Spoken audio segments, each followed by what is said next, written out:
नमस्कार दोस्तों। आज मैं बात करने वाला हूँ कि पहला 10 लाख कितना इम्पोर्टेंट है आपके लिए। यदि आप पहला 10 लाख पे पहुँच जाते हैं तो आगे की जर्नी आपके लिए बहुत ही अच्छी हो जाती है। कोई भी इन्वेस्टमेंट करने से पहले ये जो पहला 10 लाख का अमाउंट है ना, ये करना बहुत ही ज़रूरी होता है। इसी को करने में बहुत लोगों की अवस्था ख़राब हो जाती है। पहले कुछ दिन हम पैसे जमा करते हैं, उसका 1 लाख हुआ, 1.5 लाख हुआ, 2 लाख हुआ, फिर मेरा कोई ऐसा एक ज़रूरी काम आ जाता है कि वो पैसा हमको वहाँ से देना पड़ जाता है, तो वो 10 लाख पहुँचना ही बहुत मुश्किल हो जाता है। पहला 10 लाख बनाने में लगभग आपको 5 से 10 साल का समय लगेगा। और ये कोई मतलब छोटी मोटी जर्नी नहीं है, ये कोई छोटा मोटा समय नहीं है। पहला जो 10 लाख है ना, कम से कम 5 से 10 साल लगेगा, और उतने दिन तक इंतज़ार करने की किसी में क्षमता, बहुत कम आदमियों में ऐसी क्षमता होती है कि वो लोग 5 से 10 साल तक वेट कर पाएँ। 5 से 10 साल वेट करना ही बहुत मुश्किल। मान लीजिए आप 1,000-2,000 की एक SIP चालू करते हैं, तो उसको होने में अच्छा खासा समय लगेगा, लेकिन वो बर्दाश्त ही नहीं कर पाते हैं। जैसे ही आपका 10 लाख रुपया हो जाता है ना, उसके बाद कंपाउंडिंग, मेन कंपाउंडिंग चालू होता है। 10 लाख तक किसी तरह से आप गरीब बनिए या जो बन के जीना है जी लिए, लेकिन 10 लाख तक आप जब जो जमा कर लिए, उसके बाद आपकी जर्नी बहुत आसान हो जाती है। क्या होता है कि जब आदमी 1 लाख 2 लाख रुपए जमा कर लेते हैं, मान लीजिए 1 लाख रुपए जमा कर पाए हैं, उसके बाद वो पैसा उनका 1 लाख से भी बढ़ा, मार्केट ने 20% भी रिटर्न दे दिया, तो कितना होगा? 1,20,000 रुपया। तो कोई भी आदमी बोलेगा मैं 2 साल 3 साल का समय देने के बाद सिर्फ मुझे यदि 20,000 रुपये ही मिलता है, तो वो मतलब उसको मतलब मन से क्या होगा जी, कुछ तो नहीं हुआ 2 साल में, कुछ नहीं हुआ, लेकिन वो बहुत कुछ हुआ। जहाँ कुछ नहीं था वहाँ पर कुछ तो हुआ, लेकिन ये समझना ही बहुत मुश्किल हो जाता है। उसको लगता है मैंने 2 साल इसके पीछे दिया है, लेकिन मेरे को मिला कितना? सिर्फ 20,000 रुपया। तो इसके लिए बहुत ही लोग डीमोटिवेटेड हो जाते हैं यहाँ पर, इसलिए इन्वेस्टमेंट में रह नहीं पाते। इन्वेस्टमेंट में रहना ही बहुत बड़ा बात होता है। मान लीजिए आपने धीरे धीरे 10 लाख रुपए जमा कर लिया, इसी तरह से आपने 5 साल 7 साल अपने जीवन के लगा के 10 लाख रुपए आपने जमा कर लिया।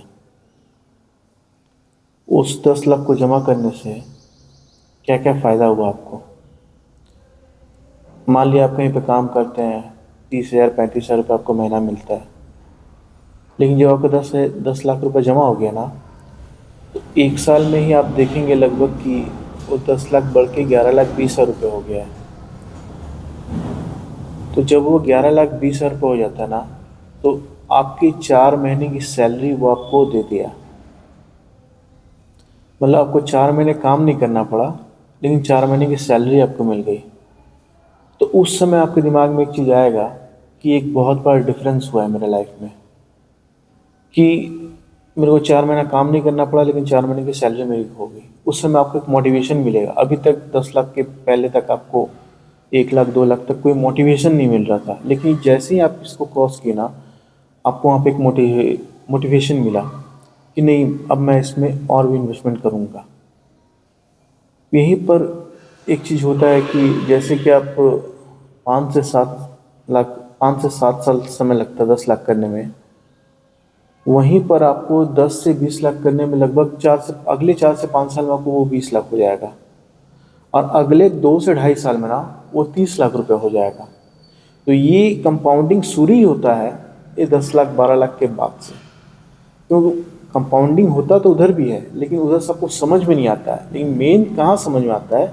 जब वो कंपाउंडिंग यहाँ पर धीरे धीरे धीरे धीरे चालू होता है, बहुत ज़्यादा मात्रा में चालू होता है। अब आपको क्या होता है कि 2.5 साल में दिख रहा है कि आपका पैसा 10 लाख रुपये बढ़ गया, तो यहाँ पर आपको मोटिवेशन मिलता है। फिर आप नीचे अब आप उस पैसे को स्पेंड नहीं करते हैं, अब आप उस पैसे को बचाने के चक्कर में रहते हैं कि मेरा पैसा बचा रहा है, ये पैसा मेरे को कमा के दे रहा है।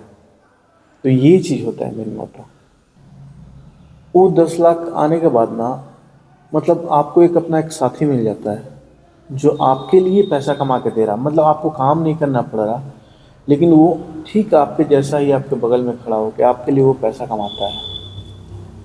तो उसको अपने दोस्त के हिसाब से आप खड़ा कीजिए कि वो भी आपके लिए एक समय पे चल के पैसा बनाना शुरू कर दे।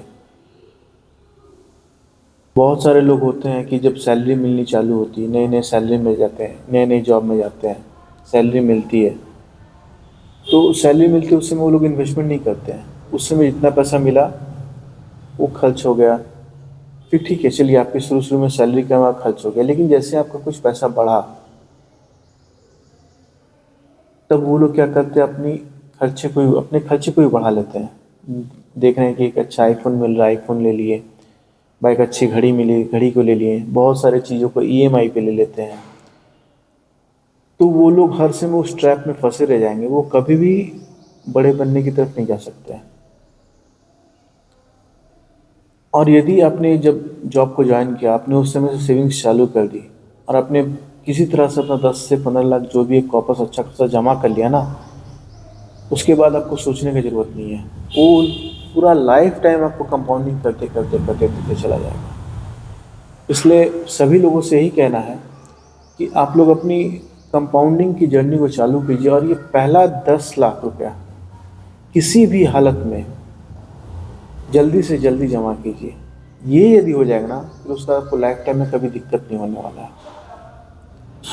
चलिए, आप लोग मेरे चैनल को देखते हैं, सब्सक्राइब कीजिए, तो हमको ही मोटिवेशन मिलेगा, हमको भी काम करने में अच्छा लगेगा। धन्यवाद।